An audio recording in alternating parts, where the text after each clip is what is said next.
पुराने जमाने का एक गांव था। चारों तरफ घने पेड़, बीच में एक बड़ी सी झील। गांव वाले उसे चांदपुर की झील कहते थे। कहते हैं कई साल पहले यहाँ एक दुल्हन अपनी शादी की रात डूब गई थी। तब से हर अमावस की रात झील के ऊपर एक भीगी हुई परछाई दिखती थी, जैसे कोई सफेद कपड़ों में खड़ा होकर किसी को पुकार रहा हो। लोग उस झील के पास अंधेरा होते ही नहीं जाते थे। कईयों ने कसम खा रखी थी कि उन्होंने उस दुल्हन को पानी के ऊपर तैरते देखा है। कहते हैं उसकी आंखें लाल थीं और उसके होठों पर अजीब सी मुस्कान। डर की वजह से झील के किनारे की मछलियां भी कोई पकड़ने नहीं जाता। पर रामू मछुआरा अलग था। वो जवान था, सीधा साधा, पर मन में हिम्मत थी। गांव में जब जब लोग डरावनी बातें करते, वो हंसकर कहता, झील में भूत प्रेत कुछ नहीं, बस लोगों की आंखों का धोखा है। एक दिन उसने तय किया कि अमावस की रात वो झील में मछली पकड़ने जाएगा और सबको साबित करेगा कि ये कहानियां झूठी हैं। उस रात आसमान काला था, हवा में हल्की सी ठंडक थी। गांव के ज्यादातर लोग अपने घरों में दिए बुझाकर सो चुके थे। सिर्फ रामू अपनी पुरानी नाव लेकर झील की तरफ चला। रास्ते में झील के पास खड़े पुराने पीपल के पेड़ से सूखी पत्तियां सरसराती हुई गिरीं। दूर कहीं सियार की आवाज आई, जिससे माहौल और डरावना हो गया। रामू नाव में बैठा और पानी के बीच की ओर बढ़ने लगा। चांद नहीं था, बस तारों की हल्की चमक थी। नाव की लकड़ी पानी से टकरा रही थी और हर छींटा सन्नाटे को तोड़ रहा था। अचानक उसे झील के बीच कुछ हलचल सी दिखी, जैसे पानी की सतह पर कोई खड़ा हो। उसने आंखें मिचमिचा कर देखा, पर कुछ साफ नहीं दिखा। रामू ने खुद से कहा, शायद किसी मछली का झुंड होगा। उसने जाल पानी में डाला। तभी एक ठंडी हवा चली और ऐसा लगा जैसे किसी ने उसके कान में फुसफुसाया, मत छेड़ो, वापस लौट जाओ। रामू ने चारों तरफ देखा, पर कोई नहीं था। उसके माथे पर पसीना आ गया। नाव हल्की सी डगमगाई। पानी में उसने फिर वही सफेद परछाई देखी। इस बार साफ दिख रहा था। किसी औरत का आकार था, लंबा घूंघट, भीगे कपड़े और चेहरा झुका हुआ। रामू का दिल जोर जोर से धड़कने लगा। उसने साहस जुटाकर आवाज लगाई, कौन है वहां? जवाब में पानी से बुलबुले उठे और फिर धीरे धीरे एक कराह सुनाई दी। आवाज इतनी दर्दनाक थी कि रामू का खून जम गया। उसने नाव का चप्पू उठाया और किनारे की तरफ मोड़ने ही वाला था कि अचानक कुछ भारी सा जाल के दूसरी तरफ अटक गया। रामू ने सोचा कि कोई बड़ी मछली फंसी होगी। उसने खींचना शुरू किया, पर जाल में फंसी चीज धीरे धीरे नाव की ओर खींचने लगी। पानी के ऊपर एक सफेद हाथ निकला, लटकता हुआ, टपकते पानी के साथ। वो हाथ किसी इंसान का था, ठंडा और मरा हुआ। रामू चीख उठा और जाल छोड़ दिया। हाथ फिर पानी में गायब हो गया, लेकिन झील की सतह पर लाल रंग फैलने लगा, जैसे पानी में खून घुल गया हो। उसने नाव को पूरी ताकत से किनारे की तरफ मोड़ा, पर तभी नाव के पीछे से किसी ने उसे पकड़ लिया। ठंडे उंगलियों का एहसास उसकी गर्दन पर हुआ। उसने पीछे मुड़कर देखा। सफेद कपड़ों में वो दुल्हन खड़ी थी, बाल भीगे हुए, चेहरा आधा ढका हुआ। उसकी आंखें खून जैसी लाल थीं और होठों पर अजीब सी मुस्कान। रामू डर से जड़ हो गया। दुल्हन धीरे धीरे झुकी और उसके कान के पास कुछ बुदबुदाई, तुम क्यों आए हो मेरी झील में? नाव हिलने लगी, पानी उछलने लगा। रामू ने चप्पू उठाकर पूरी ताकत से पानी मारा। दुल्हन ने अपना ठंडा हाथ उसकी भुजा पर रखा। उसकी पकड़ इतनी मजबूत थी कि रामू चीख भी न सका। अचानक एक तेज लहर आई और नाव पलट गई। रामू पानी में गिर पड़ा। उसने तैरने की कोशिश की, पर दुल्हन का हाथ उसके पांवों में लिपटा हुआ था। वो उसे नीचे खींच रही थी। रामू की आंखें डर से फटी रह गईं। उसने आखिरी बार झील के ऊपर आसमान की ओर देखा, फिर उसका शरीर धीरे धीरे गहराई में डूबने लगा। झील का पानी फिर से शांत हो गया, बस सतह पर कुछ देर तक लहरें बनी रहीं। किनारे पर खड़ा पीपल का पेड़ हल्की हवा में झूम रहा था, जैसे उसने सब कुछ देख लिया हो। सुबह की पहली किरण झील के ऊपर पड़ी तो पानी की सतह शांत थी, जैसे रात में कुछ हुआ ही न हो। लेकिन झील के किनारे रामू की पुरानी चप्पलें पड़ी थीं। पास ही उसका टूटा हुआ लालटेन पड़ा था, जिसमें अब तेल नहीं था। गांव के कुछ लोग लकड़ियां लेने झील के पास आए तो उन्हें यह सामान दिखा। उन्होंने सोचा रामू शायद मछली पकड़ने आया होगा। एक दूसरे को देखते हुए उनके चेहरों पर डर उतर आया। किसी ने धीमे से कहा, क्या वो भी? गांव में खबर आग की तरह फैल गई। लोग झील के पास इकट्ठा होने लगे। रामू की माँ रोती हुई आई। उसका छोटा भाई भीड़ में इधर उधर देख रहा था। सबका एक ही सवाल था, रामू कहाँ गया? गांव के बुजुर्ग पंडित हरनारायण ने झील की ओर इशारा करते हुए कहा, मैंने कहा था अमावस की रात वहां मत जाना। उस झील में शांति नहीं है, वहां उसका वास है, वही दुल्हन। उसने रामू को भी खींच लिया। कुछ जवान लड़कों ने साहस दिखाया और नाव लेकर पानी में ढूंढने लगे। उन्होंने घंटों जाल डाला पर रामू का कोई निशान नहीं मिला। बस बीच झील से एक बार ठंडी हवा आई, जैसे किसी ने धीरे से फुसफुसाकर कहा, मत खोजो। रामू की माँ का रो रो कर बुरा हाल था। शाम तक खोज खत्म हो गई। लोग थक कर लौट आए, लेकिन हर किसी के मन में सवाल था, क्या सच में झील में कोई है? रात को गांव के चौपाल में सब इकट्ठा हुए। एक बूढ़ा मछुआरा जिसका नाम भीम था बोला, मैंने अपनी आंखों से उसे देखा है। सफेद कपड़ों में, बाल पानी से चिपके हुए, वो झील के बीच खड़ी रहती है, जैसे किसी का इंतजार कर रही हो। जो भी उसके पास जाता है वो वापस नहीं आता। लोगों ने उसे टोकते हुए कहा, ये सब कहानियां हैं, शायद रामू नाव से गिर गया होगा। लेकिन भीतर भीतर हर कोई जानता था कि झील के पानी में कोई अंधेरा सच छिपा है। इसी बीच रामू का दोस्त गोपाल उठा। उसकी आंखों में गुस्सा था। उसने कहा, मैं कल खुद झील में जाऊंगा। अगर वहां कोई प्रेत या दुल्हन है तो मैं देखूंगा। रामू मेरा दोस्त था, उसे ऐसे गायब नहीं होने दूंगा।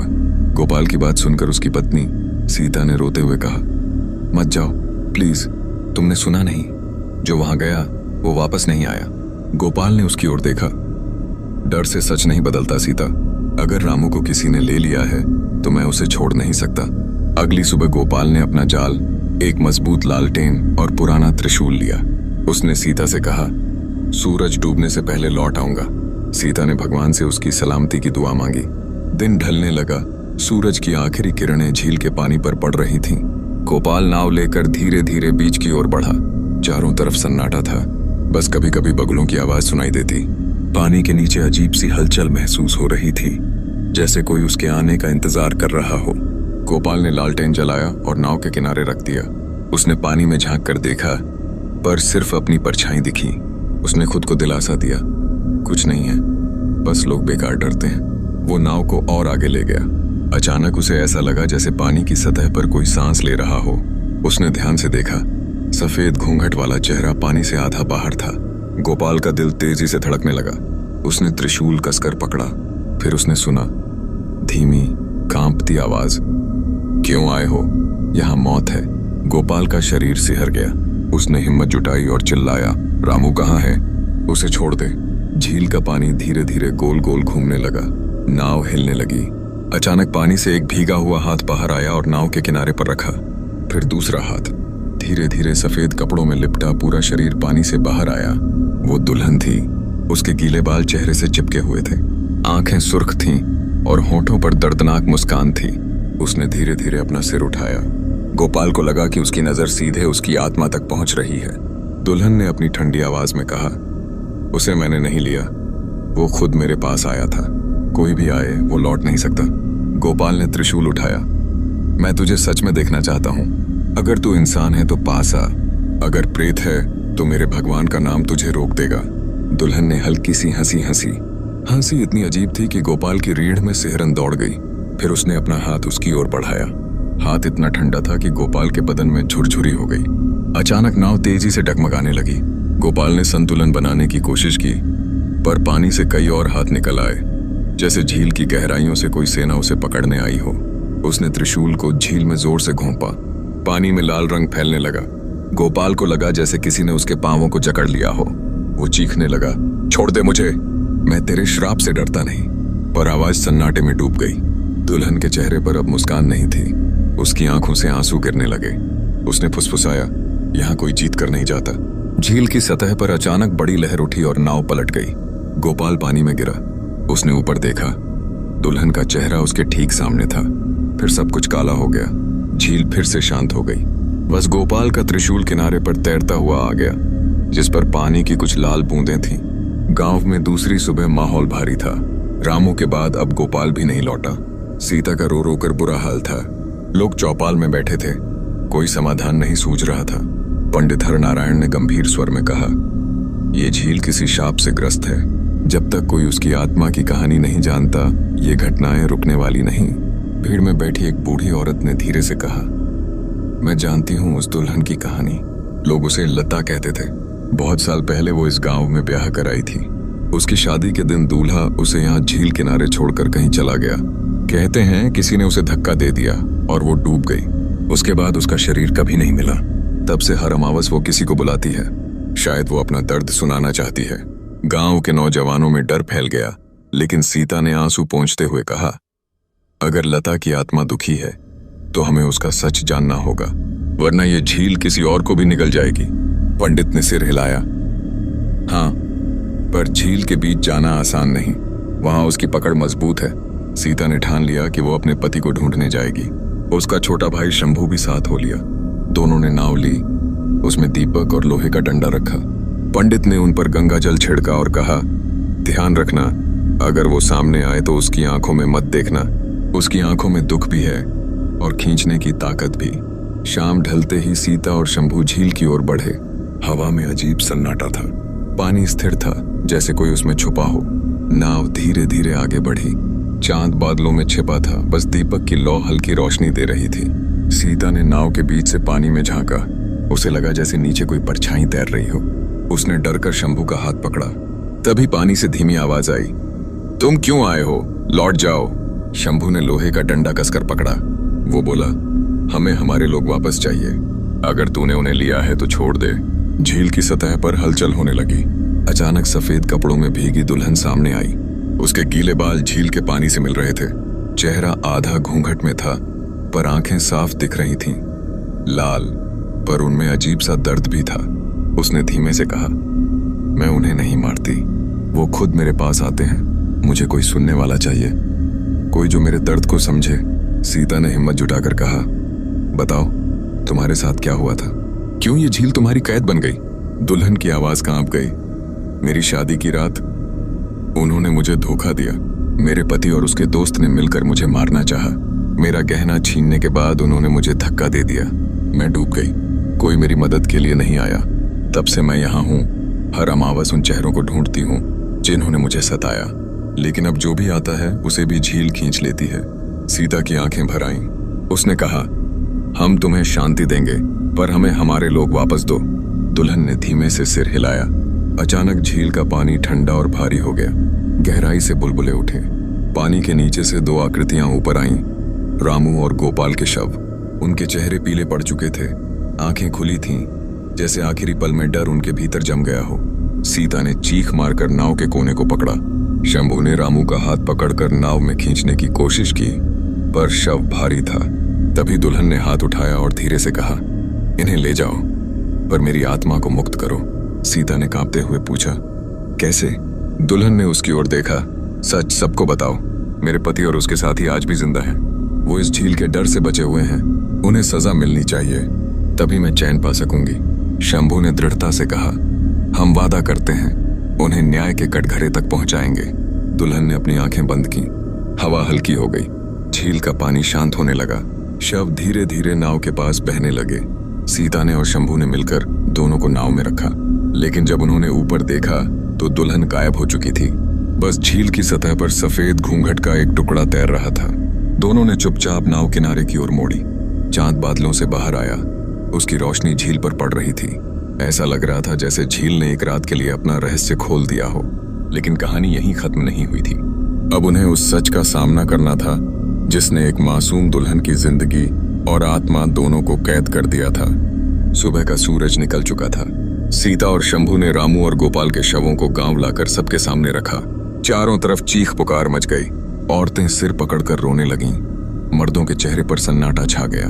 पंडित हरनारायण ने शवों को देखते हुए गंभीर स्वर में कहा, अब कोई शक नहीं, झील में आत्मा भटक रही है, लेकिन उसने इन्हें हमें लौटा दिया है। मतलब वो चाहती है कि हम उसका दर्द सुने। सीता ने सबको पूरी रात का किस्सा सुनाया। उसने बताया कि दुल्हन का नाम लता था और उसकी मौत कोई हादसा नहीं बल्कि साजिश थी। ये सुनकर गांव के बुजुर्गों के चेहरों पर डर और हैरानी साफ दिखने लगी। भीड़ में खड़ा एक बूढ़ा आदमी धीरे धीरे पीछे हटने लगा। उसका नाम माधव था, लता का पुराना मंगेतर।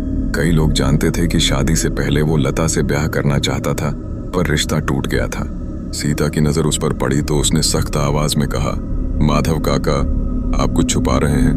माधव का चेहरा पीला पड़ गया। उसने कहा, मैं वहां नहीं था। शंभू ने उसकी बांह पकड़ ली। हमें सच्चाई बताओ, वरना ये झील और निर्दोषों का खून पिएगी। भीड़ के बीच से दो और बुजुर्ग आगे आए, रघुनाथ और जगन्नाथ। उनके चेहरे पर भी बेचैनी थी। पंडित ने उन्हें घूरते हुए कहा, क्या तुम लोग भी उस रात के गवाह हो? माधव कांपती आवाज में बोला, हम तीनों ने मिलकर, हमसे गलती हो गई थी। उस रात लता की शादी हो रही थी, पर मैं उसका गहना चुराना चाहता था। मैंने रघुनाथ और जगन्नाथ को साथ लिया। हमने सोचा उसका हार लेकर चले जाएंगे। जब वो झील के पास आई तो हमने उसे धक्का दे दिया। हमें लगा वो किनारे तक तैर आएगी, पर वो डूब गई। हम डरकर भाग गए और कसम खाई कि कभी किसी से नहीं कहेंगे। भीड़ में सन्नाटा छा गया। कई लोग गुस्से से उन तीनों को घूरने लगे। सीता की आंखों में आंसू थे। तुम लोगों की लालच ने उसकी जिंदगी छीन ली, इसलिए उसकी आत्मा झील में भटक रही है। पंडित ने कहा, पाप को छुपाने से मुक्ति नहीं मिलती। अब समय आ गया है कि तुम लोग अपने अपराध का प्रायश्चित करो। माधव घुटनों के बल बैठ गया। मैं तैयार हूं, हमें जो सजा देनी हो दे दो, बस लता की आत्मा को शांति मिल जाए। गांव वालों ने तय किया कि यह मामला पंचायत के सामने रखा जाएगा और लता के नाम से झील के किनारे एक स्मारक बनाया जाएगा। वे चाहते थे कि लोग जानें वहां एक निर्दोष दुल्हन की मौत हुई थी और उसके साथ न्याय होना चाहिए। उस शाम सब लोग झील के पास जमा हुए। पंडित ने मंत्र पढ़े, दिए जलाए। सीता, शंभू और बाकी लोग झील के सामने खड़े थे। हवा में हल्की ठंडक थी, लेकिन डर अब उतना भारी नहीं था। पंडित ने ऊंची आवाज में कहा, लता, हमने सच सबके सामने ला दिया है। जिन लोगों ने तुम्हारे साथ अन्याय किया, उन्होंने अपने गुनाह कबूल कर लिए हैं। अब तुम इस बंधन से मुक्त हो जाओ। झील का पानी धीरे धीरे चमकने लगा। उसकी सतह पर लता की परछाई दिखी। इस बार उसका चेहरा शांत था। आंखों से आंसू की जगह हल्की मुस्कान झलक रही थी। उसने कहा, धन्यवाद, अब मैं जा सकती हूँ। पानी में एक हल्की लहर उठी और वो परछाई धीरे धीरे गायब हो गई। झील पर चांद की रोशनी पड़ रही थी, जैसे पानी ने सारा दर्द अपने भीतर समेट लिया हो। भीड़ में सुकून का माहौल था। लोग धीरे धीरे अपने घर लौटने लगे। माधव, रघुनाथ और जगन्नाथ वहीं खड़े थे। उनके चेहरों पर पछतावा साफ था। उन्हें पता था कि अब जिंदगी भर उन्हें इस अपराध की याद सताएगी। सीता और शंभू ने एक दूसरे की तरफ देखा। उनकी आंखों में राहत थी, लेकिन दिल में एक सवाल भी। क्या सच में सब खत्म हो गया, या झील के गहरे पानी में अब भी कुछ रहस्य छिपा है? रात ढलने लगी। झील के पास जलते दियों की लौ हवा में कांप रही थी। दूर से हल्की सरसराहट सुनाई दी, जैसे झील ने आखिरी बार सांस ली हो। पर झीलें अक्सर अपने सारे राज नहीं खोलती। कभी कभी उनका पानी चुप रहकर भी बहुत कुछ कह देता है। गांव में अगले दिन शांति लौटती दिखाई दी। लता की आत्मा को विदा करने के बाद लोग मानने लगे कि अब झील सुरक्षित है। सीता ने गोपाल की चिता के पास दीपक जलाया और प्रार्थना की। शंभू भी उसके साथ बैठा था। दोनों के चेहरों पर दुख था, पर मन में हल्की तसल्ली थी कि कम से कम लता का दर्द खत्म हो गया। लेकिन उस रात आसमान फिर से अजीब हो गया। चांद बादलों में छिपा था। हवा अचानक ठंडी हो गई। झील के पास रखे दिए बुझने लगे। पीपल के पेड़ की शाखाएं चरमराकर हिलीं, मानो कोई अदृश्य शक्ति फिर से जाग उठी हो। सीता सो नहीं पा रही थी। गोपाल की यादें और लता का चेहरा उसे बेचैन कर रहे थे। उसने खिड़की से झील की ओर देखा। पानी काला लग रहा था, जैसे उसमें आसमान समा गया हो। तभी उसे ऐसा लगा जैसे सतह पर हल्की सी लहर उठी और बीच में कोई सफेद परछाई खड़ी हो। सीता का दिल जोर से धड़कने लगा। उसने शंभू को जगाया। देखो, झील में कुछ है। दोनों बाहर निकले। रात का सन्नाटा और भारी हो गया। झील के बीच धुंध फैलने लगी। अचानक पानी में चमक सी हुई और लता की आकृति फिर से उभर आई। पर इस बार उसका चेहरा वैसा शांत नहीं था जैसा कल दिखा था। उसकी आंखों में गुस्सा और दर्द का मिश्रण था। उसने कांपती आवाज में कहा, मैं मुक्त तो हो गई, पर मेरे गुनहगारों ने खुद को सजा नहीं दी। उनकी आत्मा को पछतावा नहीं, बस डर है। सीता घबराकर बोली, हमने उन्हें पंचायत के सामने ला दिया है, अब वो छिप नहीं सकते। लता ने धीमे से सिर हिलाया। उनका डर काफी नहीं, उन्हें अपने अपराध का बोझ सच में महसूस करना होगा। तभी मैं पूरी तरह से इस झील से दूर जा सकूंगी। शंभू ने साहस जुटाकर कहा, हम उन्हें झील पर लाएंगे, तुम उनके सामने सच बोलो। अगली सुबह माधव, रघुनाथ और जगन्नाथ को झील के किनारे बुलाया गया। उनका चेहरा उतरा हुआ था, पर वो अब भी अपनी गलती का पूरा बोझ नहीं समझ पा रहे थे। गांव वाले दूर खड़े थे। हवा में अजीब बेचैनी थी। पंडित ने मंत्र पढ़े और कहा, आज तुम तीनों को उसी जगह अपने पाप का सामना करना होगा। तभी पानी में हलचल हुई। झील से लता की आकृति धीरे धीरे बाहर आई। उसका चेहरा इस बार दृढ़ था। उसने उन तीनों की ओर देखा। उसने कहा, जिस रात तुमने मुझे धक्का दिया, मेरी चीख इस झील में कैद हो गई। आज मैं तुम्हें वही दर्द महसूस कराऊंगी। माधव घबराकर पीछे हटने लगा, पर उसके पांव कीचड़ में धंस गए। रघुनाथ और जगन्नाथ के चेहरों पर पसीना था। लता ने हाथ उठाया। झील से ठंडी हवा का झोंका निकला। पानी की सतह से कई हाथ प्रकट हुए, जैसे झील में छिपी आत्माएं उन्हें खींचने लगी हों। माधव चिल्लाया, हमें माफ कर दो, हमने गलती की थी, लालच में अंधे हो गए थे। लता की आंखों से आंसू निकले। तुम्हारे लालच ने मेरी जिंदगी और मासूमियत छीन ली। अचानक पानी का प्रवाह तेज हुआ। तीनों झील के किनारे पर गिर पड़े। उनके चेहरे पर डर और पछतावे की झलक थी। लता ने आखिरी बार उनकी ओर देखा। अगर तुम सच में पछता रहे हो तो अपने जीवन के बाकी दिन मेरे नाम न्याय के लिए जियो, दूसरों के साथ अन्याय मत होने दो।